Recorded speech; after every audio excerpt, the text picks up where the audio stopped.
que eu falei que a gente está montando um quebra-cabeça, né? Na caixa vem a paisagem, ou seja lá o que for. É. Pode ter 1.000 peças, 5.000 peças, enfim, você tem aonde você vai, o que você vai montar. Você vai ficar a vida toda montando aquilo, mas você sabe onde você vai chegar. O nosso quebra-cabeça não é bem assim, porque ele não para nunca, ele está sempre sendo montado. Mas existe uma imagem inicial, pelo menos, aonde eu já cheguei, é o que eu estou passando para vocês. Dali para lá é com cada um, né? E a imagem é essa que está aqui, nessa coisa. Então, você tem uma psicanálise, onde você tem uma psicanálise freudiana, né, tradicional, né, tem vários outros autores também, mas eu me detenho em Freud e em Kohut, opa, são os autores que eu conheço, que eu estudei, né, mais profundamente. E que não vai fazer muita distinção dentro do que eu busco, porque toda a psicanálise ela é construída em cima, como toda a nossa estudo sobre o ser humano, é construído em cima do paradigma de visão de mundo newtoniano, materialista, cartesiano, mecanicista. E se a gente pensar naquela época, nós estamos lá no início da psicanálise, em 1895, 1900, né? O átomo, como está aqui, é uma bola de bilhar. E todos os estudos, porque o átomo como carga, a massa com carga positiva só veio em 1903. Quer dizer, então, Freud aqui, que a gente vai ver, ele ainda tinha o modelo da bola de bilhar como estrutura da matéria, como o componente que fazia a matéria. Então, essa visão que nós temos hoje imagina, de vibração, não sei o que, isso nem sonhava naquela época como estrutura, né? E tudo começava no nível celular. Aí veio a psicanálise com vários autores, enfim, o próprio Freud, vários outros autores que desenvolveram a psicanálise, um deles foi Kohut. Dentro dessa linha entre Freud e entre ego e self, Freud e Kohut, é que eu me identifiquei muito com Kohut, foi como eu me tornei psicanalista, foi em cima de Kohut. E aí eu digo que a gente vai sair daí, né, desse paradigma, para quando a gente estuda física, biologia, arte, filosofia, agora com Edgar Morin, que foi o Lobo que me apresentou, né, ciência da complexidade e ciência do sentir, a gente tem a psicologia do eu no campo da psicofísica contemporânea, que é um paradigma outro, né? É um paradigma vibracional, onde vou ter você tem a estrutura e, ao mesmo tempo, você tem a matéria e tem a estrutura que é vibracional. Essa é a montagem que nós vamos, ao longo desse tempo, né, montar para chegar aqui justamente. Agora, para isso, a gente vai ter que estudar um pouco de física, vai ter que estudar um pouco de biologia, vai ter que estudar um pouco de arte, vai ter que estudar um pouco de Edgar Morin, vai ter que estudar um pouco da ciência da complexidade, vai ter que estudar um pouco disso tudo. Senão, a gente não chega aqui. Né? Senão, a gente vai ficar só aqui, e não é o caso. É chegar aqui, que é a proposta. Né? Charcot foi um médico, né? Que foi quem, na verdade, na época, no final do século passado, ele é de 1825 a 1893, ele rompeu com a história, ele trouxe a histeria para o campo da ciência, ele fez que ela se tornasse um objeto da ciência médica. Né? Eu até peguei esse trechinho aqui, que eu achei já estava bem escrito, eu me poupei e copiei aqui desse texto da Universidade Federal do Rio Grande do Sul. Charcot possibilitou avanços no tratamento da histeria, para que a histeria se tornasse objeto da ciência médica. Outro ponto interessante, principalmente, é que Charcot apresentava uma ideia de homens histéricos, quer dizer, ele foi o primeiro a dizer, pelo menos do que se sabe, pelo menos que eu tive acesso, foi o primeiro a dizer que homem, que até então era só mulher, a histeria era a questão do útero. Uhum.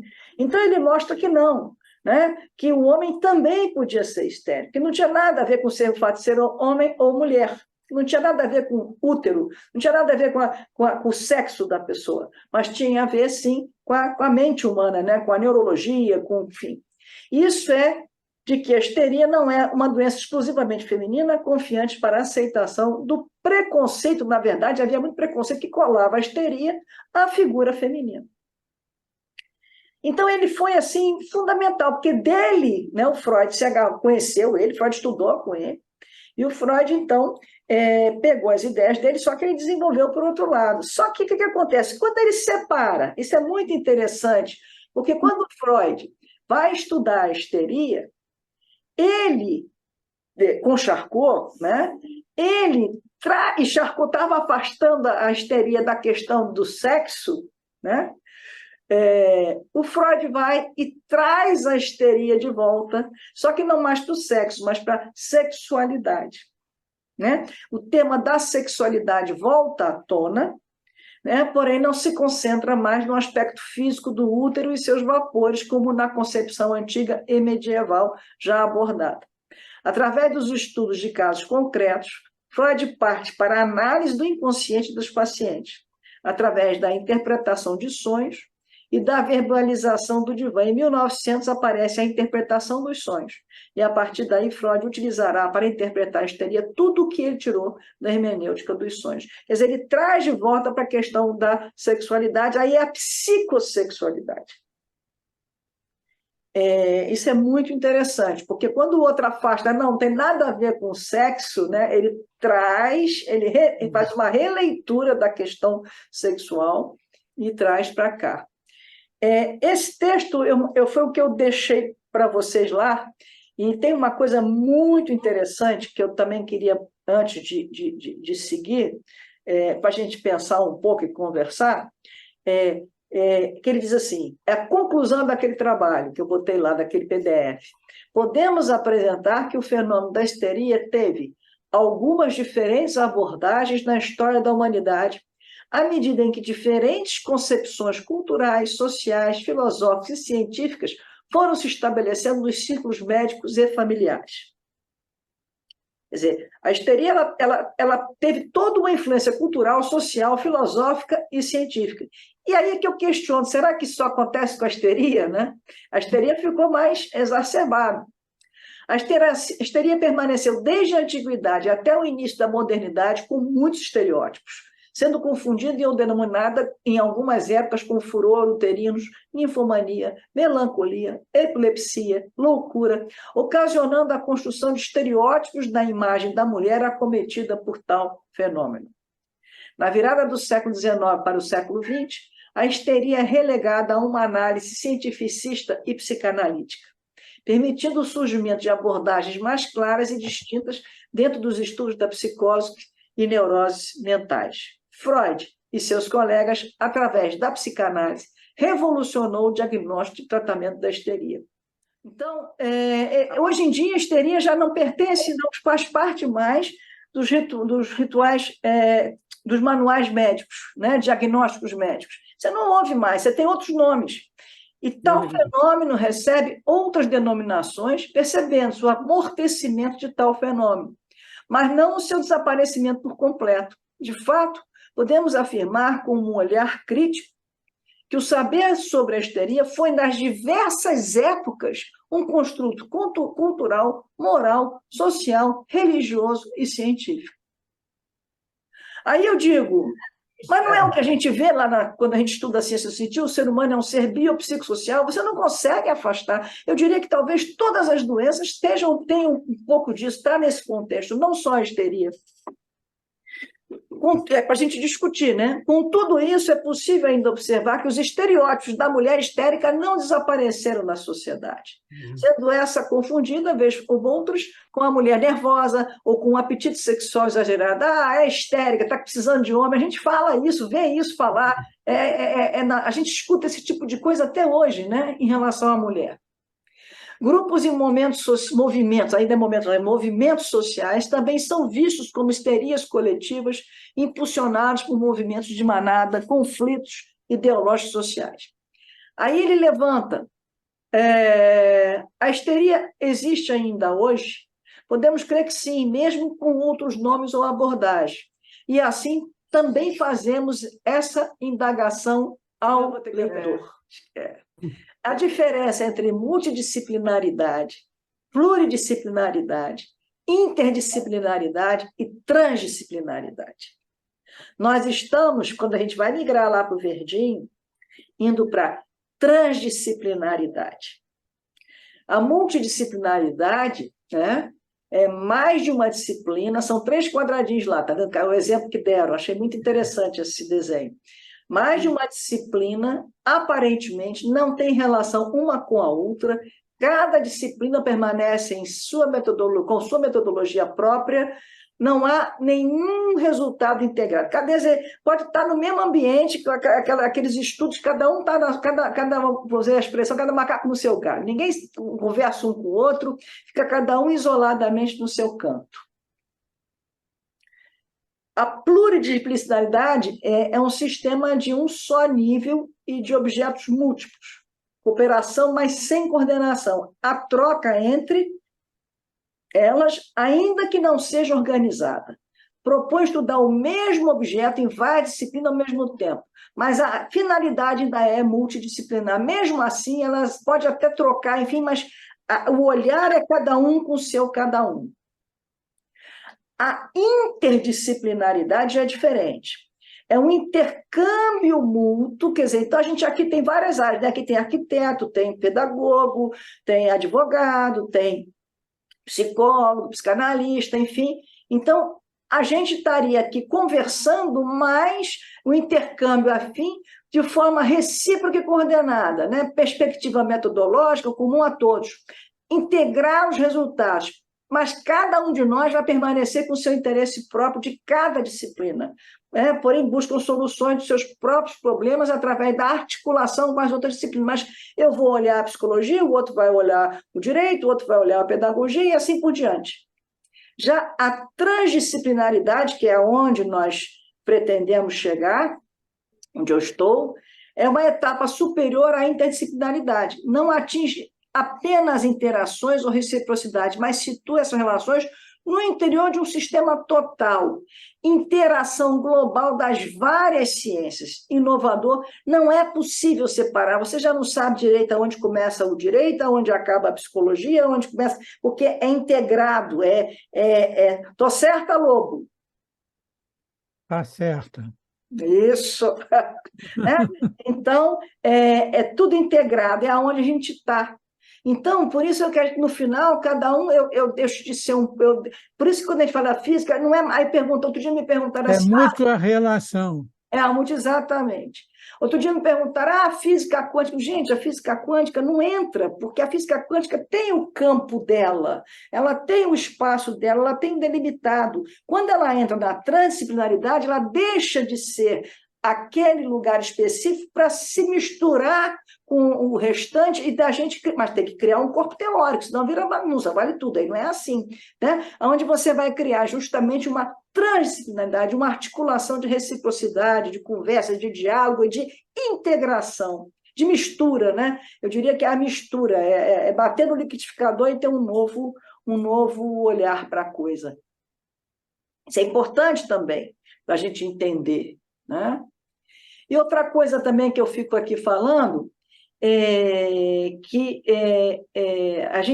eu falei muito no paradigma que começou a eletricidade. Depois disso eu vou parar para a gente conversar.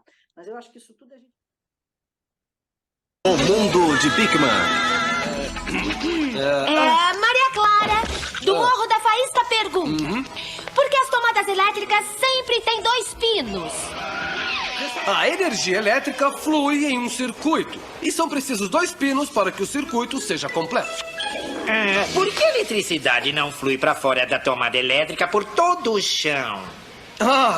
Isso jamais poderia acontecer porque a eletricidade não é uma coisa. Sei que parece esquisito, mas a eletricidade, na verdade, não é uma coisa. Você não pode segurá-la na mão ou guardá-la num pote. A eletricidade é um acontecimento. É quando alguma coisa acontece, como um jogo de basquete. Só que as regras são diferentes. A eletricidade é simplesmente o fluxo de energia elétrica através de uma trajetória contínua. O nome dessa trajetória é circuito, que parece muito com a palavra círculo. Isso não é tão difícil. Sejam todos bem-vindos ao jogo desta semana. está na hora de conhecer os jogadores. Os Elétrons da Bahia Leste. Vocês, Elétrons, já conhecem as regras. Cada um de vocês tem uma carga elétrica. Temos de manter essas cargas agitadas, certo? Certo! Certo! Vamos fazer um circuito. Eu sou a bateria. Eu estou aqui para que vocês movimentem suas cargas. Eu espero que conduzam como quando conduzem eletricidade, certo? Certo! Muito bem. É hora de fluir a corrente. Prontos? Preparar? Acendam aquela lâmpada. Lembrem-se de que o objetivo do jogo é iluminar a lâmpada da tabela. O bateria, o garoto de cabelo gozado, é a fonte de energia do time. Ele está orientando seus colegas de equipe e animando todos os elétrons. É como no basquete, estão passando energia elétrica. Essa energia elétrica dá a volta. E quando o circuito é completado, a lâmpada acende. Minha nossa, podemos ver isso de novo? Eles estão usando a velha jogada do circuito. Os elétrons estão levando a energia elétrica da bateria para a lâmpada e voltam. Você sabe que enquanto eles estiverem naquele circuito, ninguém os detém? Nossa, eles estão mesmo iluminando a quadra. Certo, já é hora de mudar esse jogo. Oh, ele rompeu o circuito? A luz apagou. Por quê? Porque não há ninguém imediatamente próximo a ele para lhe passar a bola. Ora, mas isso é um choque. Mas eu ainda não consigo entender por que a tomada tem 2 pinos. A razão da tomada ter 2 pinos é para que a energia elétrica possa fluir em um circuito fechado e fazer com que as tomadas funcionem. Claro? Mas cuidado, há 2 tipos de eletricidade. O tipo de eletricidade que obtemos das baterias chama-se corrente contínua ou CC. Ela flui em uma só direção. A eletricidade que obtemos das tomadas chama-se corrente alternada ou CA. Ela muda sua direção muitas vezes por segundo. Por enquanto, não é importante saber se é CC ou CA. O importante é o circuito fechado. Quando tiramos o plugue da tomada ou desligamos o interruptor, isso rompe o circuito e para o fluxo de energia elétrica. Este é o mesmo tipo de fio que se usa para ligar uma lâmpada ou uma torradeira. E como podem ver, são na verdade 2 fios. E cada um desses fios vai para um dos pinos da tomada. Assim sendo, a corrente elétrica vai para um lado, através do dispositivo, e sai pelo outro. E patati, patatá. Agora que estamos todos ligados, podemos fazer um intervalo e nos preparar para Big Mania. Delícia. Muito bem. Vamos lá. A próxima pergunta é de Maria da Luz, do Morro da Faísca. Ela pergunta: como funciona uma lâmpada? Então vamos à lâmpada. Lembra que a eletricidade é um acontecimento em que a energia elétrica percorre um circuito fechado? Vamos fazer de conta que essas bolas de ping-pong sejam elétrons.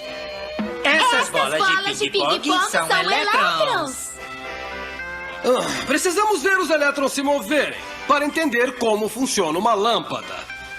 Os elétrons fluem suavemente até que a sua trajetória se estreite. Daí eles começam a se chocar e a se esfregar uns contra os outros, tentando ir para frente. Quando a trajetória se estreita, então isso é chamado de resistência. O filamento que há dentro da lâmpada resiste ao fluxo de elétrons e isso faz com que se aqueça e comece a brilhar. E é por isso que a lâmpada acende. Eu nunca vou entender isso. É claro que vai. Você usa resistência todo dia. Por exemplo, aquelas espirais dentro da sua torradeira que esquentam e ficam vermelhas. Obrigado por dar alimento ao pensamento, Bigman, mas eu ainda estou confuso. Está na hora de ligar o bogoscópio. Quando você liga a lâmpada, a eletricidade flui livremente até chegar a esse fio aqui, chamado filamento. É onde entra a resistência. O filamento se aquece até 2.500 graus centígrados. E isso faz o filamento ficar quente e brilhante. É assim que ele ilumina sua vida. Como o filamento brilha e os outros fios não? Os outros fios são mais grossos e feitos de material que conduz a eletricidade muito melhor, de modo a terem menos resistência e não aquecerem. A propósito, Edison demorou bastante para inventar um filamento que não derretesse nem queimasse quando esquentasse. Isso foi a chave para fazer com que a lâmpada funcionasse. O mundo está aqui. Então, a ideia, justamente, que eu vou parar para a gente conversar, é entender, né, o conceito, sem tentar materializar. Eu gostei muito da palavra acontecimento. Quer dizer, de fato, a corrente está no fio, pronta para acontecer no circuito. Uma fluidez gera corrente, uma resistência gera luz. Resistência é o que a gente mais vê em psicanálise, né? Corrente a gente ouve também, enfim, vai de um lado para o outro, enfim. É isso. Então, essa ideia é que eu queria que a gente pensasse um pouco sobre. Que é um acontecimento, né? E se a gente pensar, o que não é exatamente um acontecimento? Aí tem uma relação, um circuito, justamente, quando ele pega aquelas bolas e mostra... E um fenômeno também? Hã? Fenômeno? Não entendi. Acontecimento pode ser interpretado como um fenômeno? Sim, é um fenômeno, não deixa de ser, né? É o fenômeno de um... todo corpo tem elétron, né? É justamente esse movimento da carga elétrica, dependendo da situação, é que vai gerar a eletricidade. Vai ter que ter um circuito, enfim. Né? Então, a gente pensar, a mente humana não deixa de ser um acontecimento. A gente está aqui agora, está fazendo um acontecimento. As relações são um acontecimento. Tudo é um acontecimento. Eu achei genial essa fala, né? Porque me trouxe... não é possível, meu Deus do céu. Isso é um acontecimento. É um circuito, né, montado, é um acontecimento. Se a gente pensar, a vida é um acontecimento. De relações, porque quando você fecha um circuito, você cria uma relação de movimento. É movimento, acontecimento, movimento, fenômeno. Quando você vai para uma terapia, que é um acontecimento, vai ser construído aquilo ali. Como nós aqui hoje estamos construindo esse encontro. É um acontecimento. É algo novo que está acontecendo. E se não tiver, por isso que a corrente não cai pela tomada. Porque para ela acontecer, é preciso que tenha... Fechar o circuito. Fechar o circuito. É preciso haver uma relação, podemos falar metaforicamente. Uma troca, né? Uma troca. De elétrons. Né? Tem que haver uma forma de possibilitar, viabilizar aquilo. Isso mesmo em nível macro, né? Mesmo em nível do dia a dia. E as sinapses? É um acontecimento num circuito fechado com... Você vê que o modelo até hoje ainda é esse, né? Se você pensar o modelo cerebral, ainda é até hoje nesse modelo elétrico. É o circuito. Só que é químico, né? É circuito neuronal. Bom, agora eu vou botar aí onde a gente quer chegar com essa história toda, porque então a gente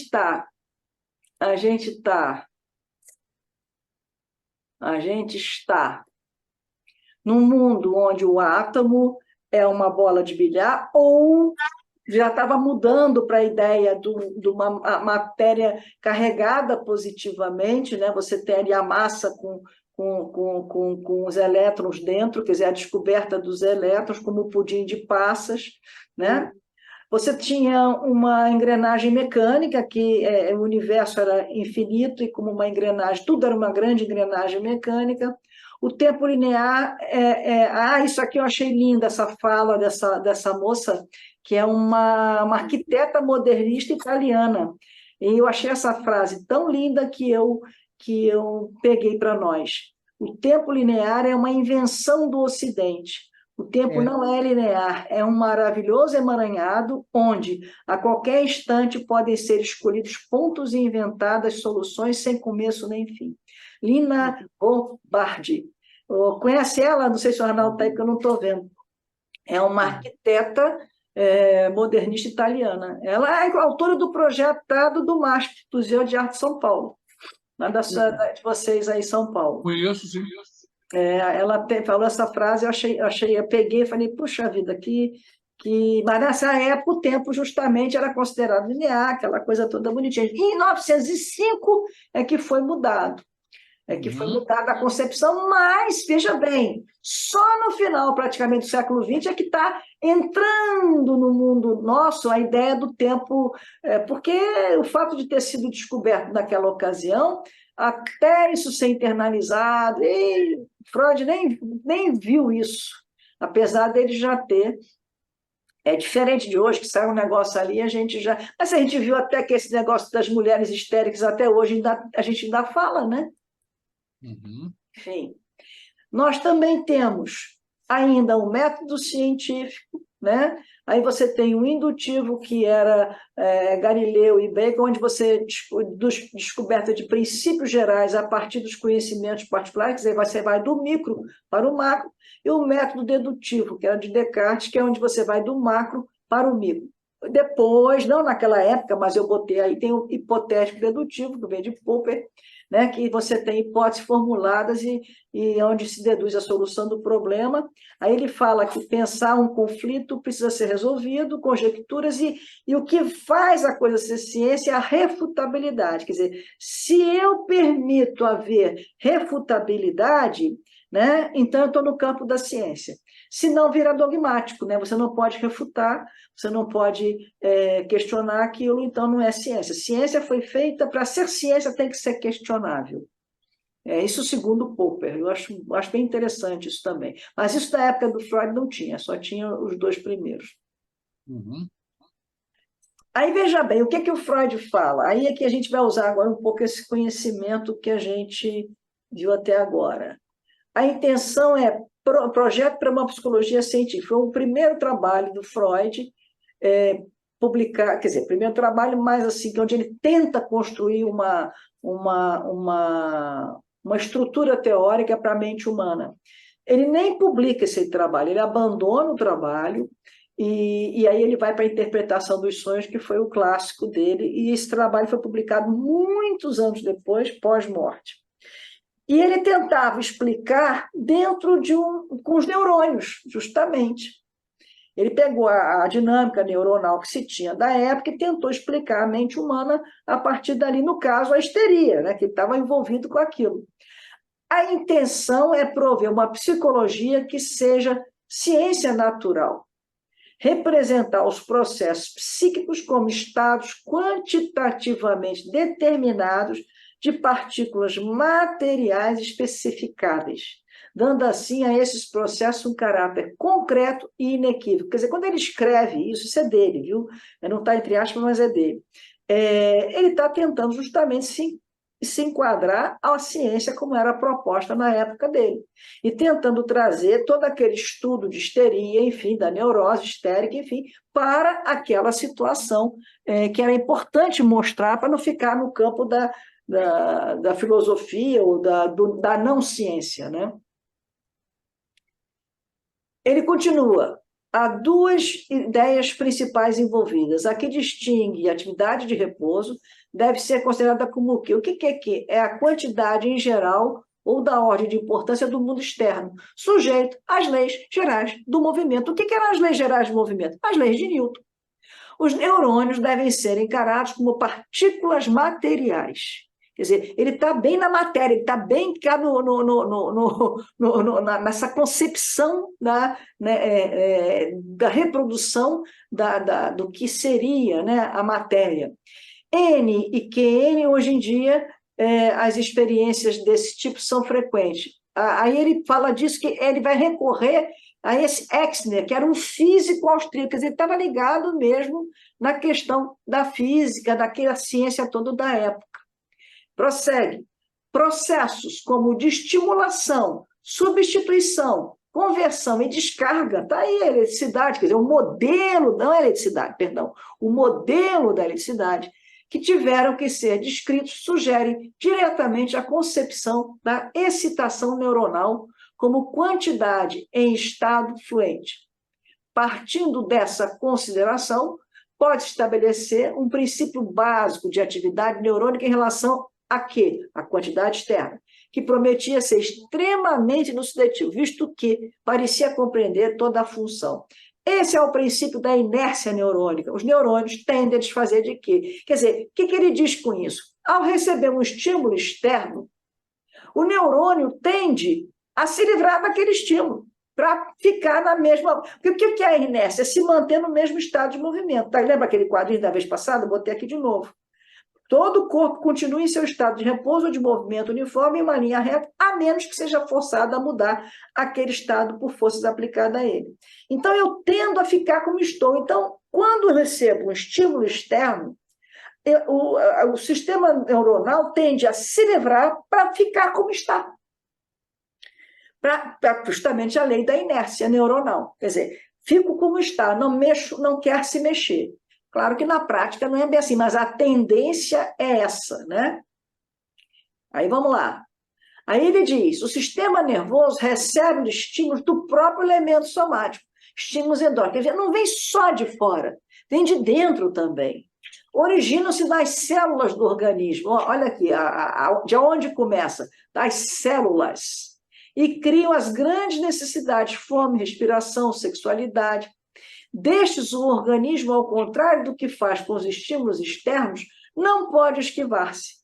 Deve aprender a tolerar o acúmulo da QQN, essa interna, QETA, na verdade, suficiente para satisfazer as exigências de uma ação específica. Quer dizer, porque o estímulo externo, a gente se livra, está muito calor, no caso aqui, eu ligo o ar-condicionado. Se vem uma luz forte, eu tapo, fecho os olhos, né? Mas de dentro não tem jeito. De dentro eu não consigo me livrar. Então, a única maneira que eu tenho para lidar com isso, segundo Freud, é criar aprender a tolerar aquele acúmulo de quantidade interna em função das exigências que vêm. Aí ele põe assim, o sistema nervoso se compõe de neurônios diferentes. Se combinarmos essa representação dos neurônios com a concepção da teoria, quantidade de ordem intercelular, chegaremos à noção de um neurônio catexizado, ou seja, energizado, cheio de determinada quantidade de energias, de forças internas que vêm, né? De estímulos internos, que em outras circunstâncias pode estar vazio. O princípio da inércia encontra expressão na hipótese de uma corrente que parte da via de condução ou processo celular, dendrite, em direção ao cilindro-eixo. Desenho... Mas isso é como ele pensava, né? 1900, nós estamos em 1800 e pouco, 1895. É como ele pensava, mas aqui está todo o pensamento dele, né? Uhum. Histologicamente, o neurônio é concebido por Freud como dotado de um núcleo, uma via de entrada e duas saídas. Era assim que ele desenhava o neurônio, que ele via o neurônio. Né? Essas bifurcações se ramificam em novas bifurcações, constituindo uma trama complexa dos neurônios. Esse é o Garcia Rosa, que é um famoso aí. Né? Então, ele diz que também tem condutores de energia e tem os armazenadores de energia. Ele também dividia isso. Né? Então, ele fala que tem os neurônios permeáveis, os estímulos passam facilmente, os impermeáveis, que não tem jeito de passar, que é a memória, a associação do pensamento, ele vai construindo a teoria. E os neurônios que é o som, que constitui qualidade, que ele depois, ali é que ele esbarra, quando chega na qualidade, ele não consegue desvendar, e aí ele abandona, eu acho que é aí que ele abandona o projeto, né? Porque ele abandonou, é um trabalho que ele abandonou. Eu vou parar depois, daqui a um pouquinho a gente conversa mais. Peraí. A sexualidade, isso aqui está em cima de vocês, não está? Tá. Não, muito pouquinho, dá para ler. Tá? A sexualidade era... Não, mas eu não quero. Eu tenho... Vai sair não, o quadradinho. Não, agora eu aprendi. Evolução. A sexualidade era basicamente instintual. Agora ficou uma faixa no meio preta. Não vai ficar. Já sai. Agora está ótimo. É um delay. Para os sexólogos da época, a sexualidade era basicamente instintual, baseada numa biologia e nos órgãos genitais, ou seja, no campo da procriação. Então, era assim, como um vetor de uma única direção e sentido. tudo que estivesse fora da interação entre o macho e fêmea seria considerado como desvio. Então, se a gente pensar no modelo do circuito elétrico, para os sexos, a corrente fluía diretamente, sem qualquer empecilho, e embora. Já para a psicanálise, que a Freud vem, que com a histeria, aquela coisa toda, ele surge o conceito da sexualidade, a ideia de conflito, porque vem a resistência, vem uma opção de coisa. Então, para Freud, sexualidade é diferente de comportamento sexual, é psicossexualidade.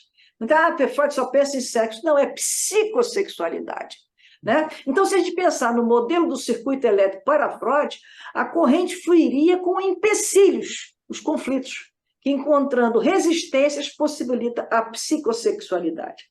E ele fala isso muito bem. Em uma pulsão, podemos distinguir sua origem e sua finalidade. Sua origem é um estado de excitação do corpo. Sua finalidade é a remoção dessa excitação, que é para manter o estado da inércia, né?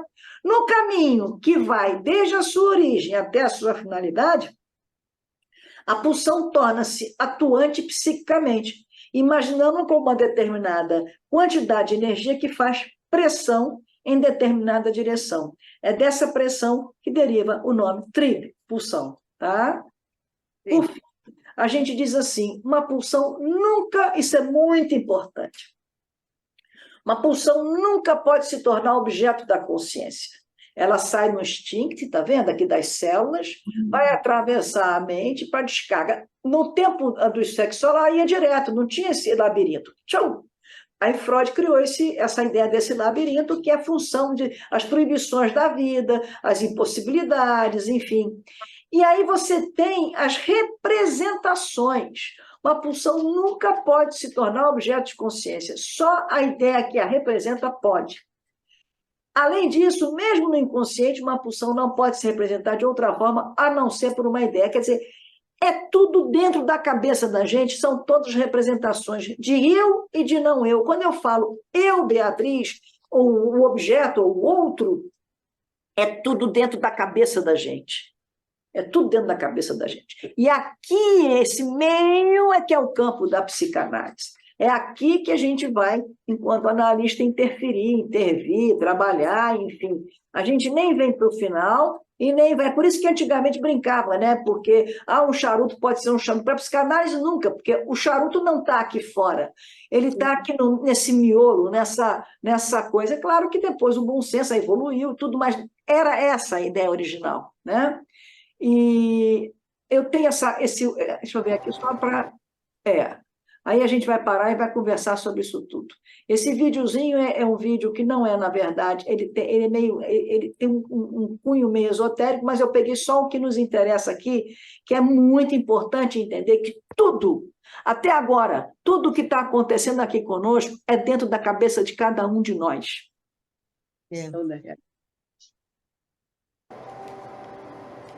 Posso te fazer uma pergunta séria?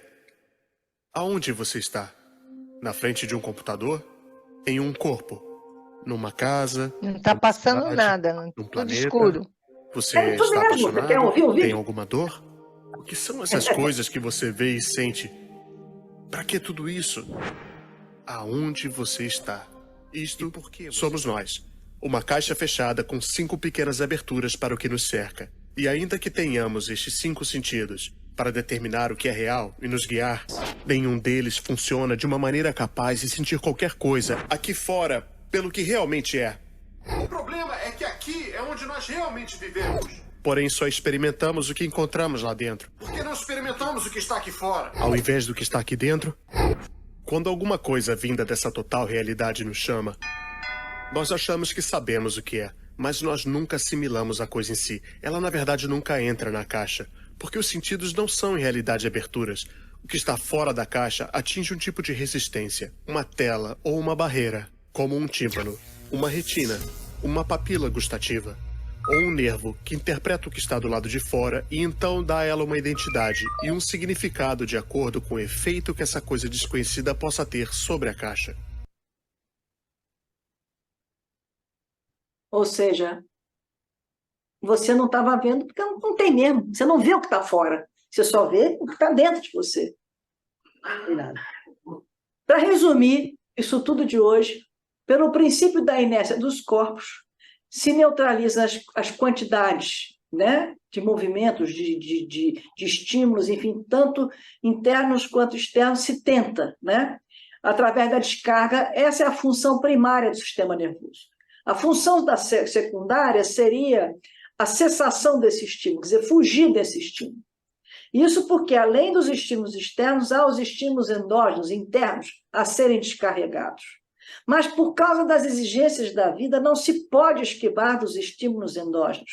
Então, precisa abandonar a tendência à inércia e adquirir tolerância de um acúmulo de quantidades de estímulos, porque a tendência é a inércia, manter o que está o movimento, não alterar o movimento, mas não dá para fazer assim.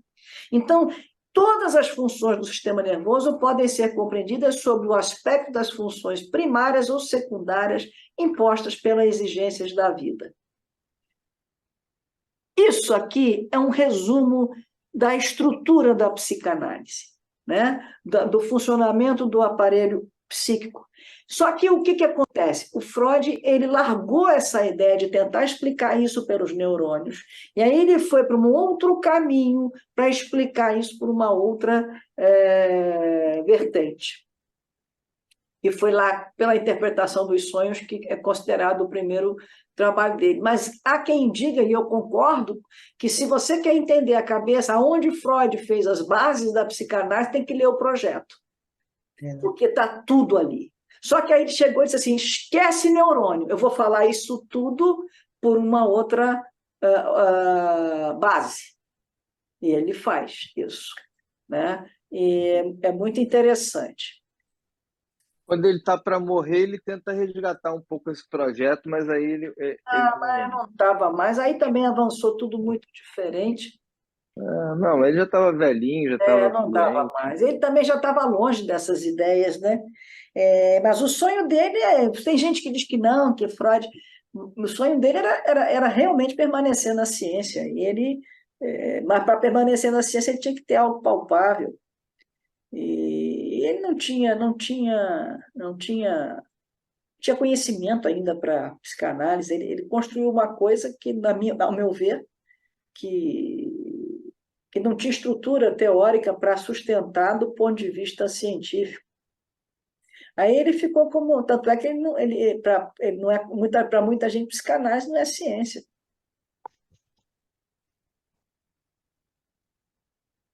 Fui rápido? Não, tá ótimo. Não, foi ótimo, gostei bastante dessa. 100%. Bom ritmo. E bem explicável, bem entendido. Ficou clara a ideia, entendeu, Celi? Por que não adianta avançar para a ressonância? Aí não está se falando em ressonância, está se falando nada. Senão a gente perde o time. Eu estou tentando convidar a gente a pensar como Freud pensava, para a gente poder construir um pouco. Claro que isso é impossível, né? Porque você falou das relações, né? E a gente aprendeu que as relações se dão por ressonância. Então... Mas isso já é na ciência do sentir, já é na física de hoje, não é em 1900. Estamos ainda construindo os pilares. Senão a gente se perde, já é complicado, vai se perder. Mas a gente está sempre pensando na ressonância, sempre mais difíceis. Isso mesmo. Muito bom. A ideia que eu estou pensando em seguir, agora, por exemplo, semana que vem, eu vou entrar com esse mesmo construto, só que da interpretação dos sonhos. Aí, depois disso, né? Aí antes de chegar, aí eu estou na dúvida, aí vai depender do que a gente vai sentir aqui, porque isso é um acontecimento, eu estou construindo. Vocês pensam que eu estou com seminários prontos? Não, eu estou construindo, né? Eu tenho a ideia, mas caminho é a gente que vai dizer, né? Então, mas para a semana que vem eu já sinto que é assim, né? Que vou entrar... Aí eu estou em dúvida se eu vou até Corrute ou se eu paro, que eu acho que é interessante, porque senão vai ficar muito psicanalítico, muito fechado. E eu acho que a gente também tem que abrir a cabeça, porque aí a gente pode parar, já que a interpretação dos sonhos foi em 1900, em 1905 veio a teoria da relatividade, a gente pode pensar entrar com a teoria da relatividade, que tem a ver com os sonhos, que é o nascimento da ciência do sentir também, que põe a gente no pé da ciência. Vai ser, já acabei de construir o caminho, pronto. Aí depois a gente volta para o narcisismo, para chegar em Corrute, para voltar e seguir a viagem. Aí quando entrar lá no Corrute, aí sim, aí vai entrar no sistema da complexidade, aí vai entrar em tudo isso que a gente...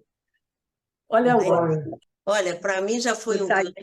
Peraí, Para mim, eletricidade era o homem da Light subindo num pote. Era essa. E eletricidade era o que me vinha à cabeça, assim, entendeu? Eu chamava o porteiro para resolver. Mas já foi um ganho essa construção, né? Entender o circuito, né? Que você está trazendo. E muita coisa também, é aquilo que eu estava na hora querendo falar, mas não veio. É sobre muita coisa a gente sente, e por isso que estamos aqui na ciência do sentir, que eu tentei falar, mas na hora eu me equivoquei. Quando me perguntam o que é Deus, eu não sei, mas se não me perguntam, eu sei. Ah, sim. Então, se não me perguntam, eu sei. Espero que está acabando aqui. É muito interessante, então, é muita coisa assim, a gente vai assim também sentir. Se quiser entender tudo na ponta do lápis também, a vida não é assim. Muita coisa a gente vai sentir. Na verdade, está tudo dentro da cabeça da gente, né? Está tudo dentro da... Isso foi profundo, Beatriz. Agora me diz uma coisa, se tudo dá na cabeça... diz isso, presta atenção, isso é importante. Isso não é novidade, isso aí. Justamente o que o Freud não tinha era a ressonância, para entender a comunicação que se dava. Porque se você pensa num mundo onde você só tem uma psique fruto de uma coisa material, mesmo que você inclua a ressonância ali, quer dizer, a ressonância é muito antes de Freud, é a ressonância mais aplicada ao ser humano, que eu estou falando, né? Você vai ter uma comunicação, né, em nível de... você vai ter a comunicação, a voz, a escuta, isso tudo por ressonância. Mas e o inconsciente? Como é que se dá esse inconsciente? Justamente só o vibracional... Como é que essas ondas, né, batem no inconsciente? Só o paradigma vibracional consegue responder como é que entra em ressonância o inconsciente. Aí sim, a gente agora pode brincar com as ideias, entende? Só para não pensar, porque o Freud não tinha isso. Se ele tinha uma estrutura material sólida, que não vibrava, era uma coisa para construir, a partir dali tinha uma célula, que dali surgia fome, respiração, sexo, não sei o que, necessidades, que era isso, a fome é uma necessidade, a sede é uma necessidade. É tudo na caixinha, né? Cada um numa caixinha. Então, é isso que ele tinha.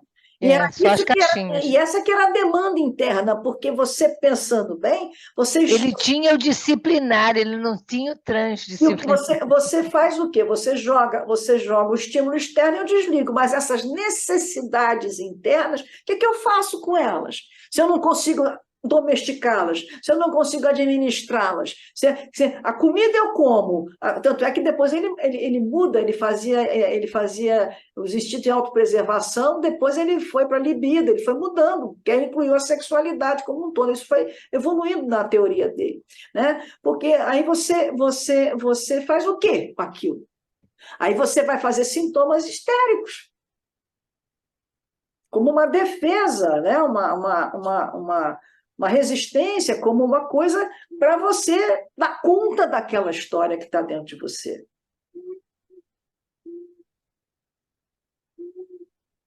Porque você não pode suportar o conflito original. É demais. Então, você tem que dar um jeito, você tem que arrumar aquele labirinto de uma maneira que você consiga sobreviver.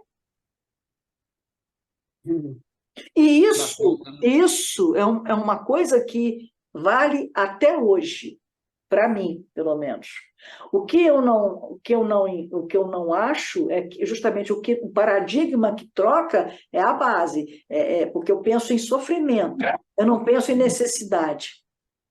É diferente. Claro que a necessidade pode se transformar num sofrimento, mas ele põe a base da necessidade. Necessidade sexual, necessidade de... Não, eu não vejo isso. Eu vejo em vibrações, em qualidades vibracionais. É diferente.